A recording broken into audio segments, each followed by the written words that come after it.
Assalamualaikum warahmatullahi wabarakatuh. Hai semuanya, kali ini saya akan menjelaskan mata kuliah Hukum Bisnis dengan materi sumber hukum dan klasifikasi hukum. Sebelumnya, perkenalkan saya Ulfa Ramadhani dengan NIM akhir 06. Dan saya Rima Ulmiah dengan NIM akhir 007. Poin yang pertama ada sumber hukum. Nah, sumber hukum itu sendiri adalah asal atau dasar dari suatu hukum. Nah, yang pertama ada undang-undang, yaitu aturan yang dibuat oleh pemerintah dan DPR. Contohnya seperti undang-undang tentang perusahaan. Yang kedua, jurisprudensi, yaitu keputusan hakim di pengadilan yang sudah tetap dan dijadikan pedoman. Misalnya, kalau ada kasus baru yang belum diatur undang-undang, hakim bisa melihat putusan sebelumnya. Dan yang ketiga ada kebiasaan, yaitu aturan yang terbentuk dari kebiasaan masyarakat yang dilakukan terus-menerus dan dianggap sebagai hukum. Contohnya seperti kebiasaan dalam transaksi jual beli di pasar. Selanjutnya ada sumber hukum. Selain itu ada juga sumber-sumber hukum yang lain. Pertama yaitu perjanjian. Perjanjian adalah kesepakatan antara dua pihak atau lebih. Misalnya perjanjian kerjasama antara karyawan dan perusahaan. Yang kedua, ada perjanjian internasional, yaitu perjanjian antara negara. Contohnya, kerjasama perdagangan antar negara. Dan yang ketiga adalah doktrin atau pendapat para ahli, yaitu pendapat dari para ahli hukum yang bisa menyelesaikan masalah hukum. Selanjutnya ada klasifikasi hukum. Yang pertama ada hukum material. Nah, hukum material itu adalah hukum yang mengatur isi atau hubungan antar manusia, yaitu apa yang boleh dan tidak boleh dilakukan. Contohnya hukum pidana yang melarang pencurian dan hukum perdata yang mengatur jual beli. Yang kedua ada hukum formil.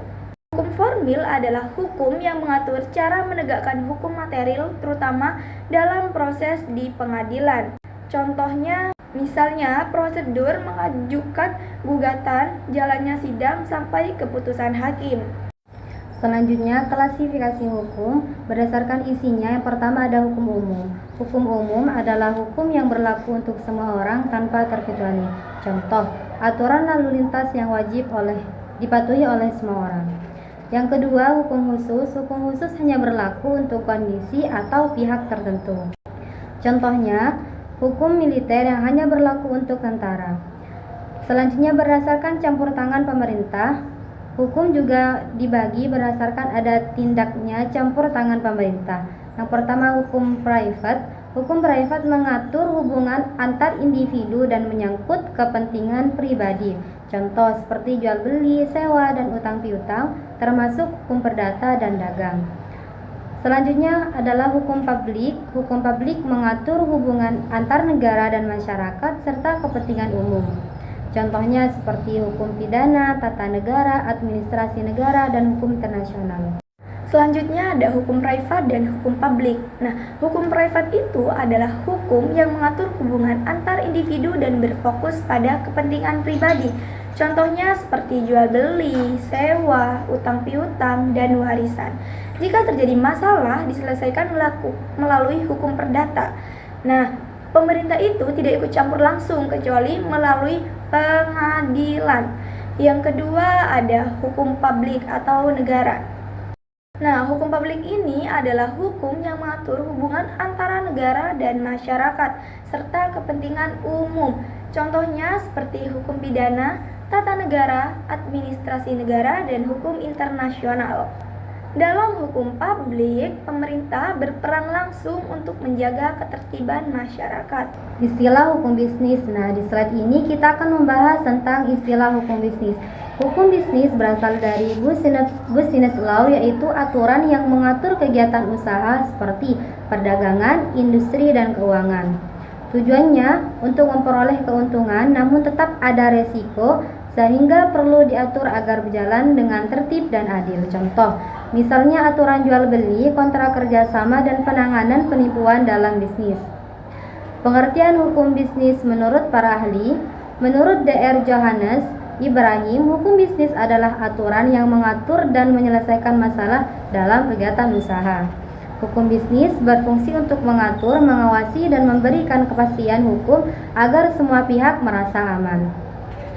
Selain itu, hukum bisnis juga harus dijalankan dengan etika seperti jujur dan adil. Misalnya, menyelesaikan sengketa antar perusahaan atau mengatur hak dan kewajiban dalam kontrak. Selanjutnya ada hubungan antar manusia, kepentingan, konflik, dan hukum.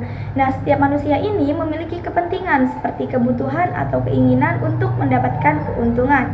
Contohnya, pedagang ingin untung, pembeli ingin harga murah, dan karyawan ingin tinggi. Karena kepentingan setiap orang berbeda, maka bisa terjadi konflik atau perselisihan. Contohnya seperti perbedaan harga antara penjual dan pembeli atau pelanggan perjanjian. Untuk mengatasi konflik diperlukan aturan atau hukum yang fungsinya itu mengatur hubungan, menyelesaikan konflik, dan menciptakan ketertiban. Contohnya, sengketa jual beli diselesaikan dengan hukum perdata, sedangkan penipuan masuk hukum pidana.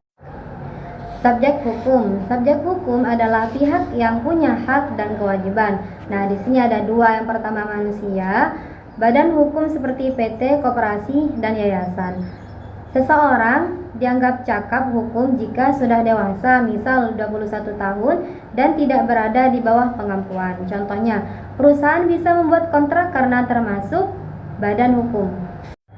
Selanjutnya ada perusahaan. Perusahaan adalah badan usaha yang menjalankan kegiatan secara terus-menerus untuk mencari keuntungan. Artinya, usaha itu tidak hanya sekali, tapi berkelanjutan. Nah, unsur-unsurnya itu yang pertama ada terus-menerus, tidak sekali saja. Yang kedua ada terang-terangan, terbuka, dan tidak ilegal. Yang ketiga ada kegiatan dagang atau jual beli barang atau jasa. Dan yang terakhir bertujuan laba atau ingin keuntungan. Contohnya seperti toko, restoran, atau perusahaan online shop. Sekian presentasi dari kelompok kami. Wassalamualaikum warahmatullahi wabarakatuh.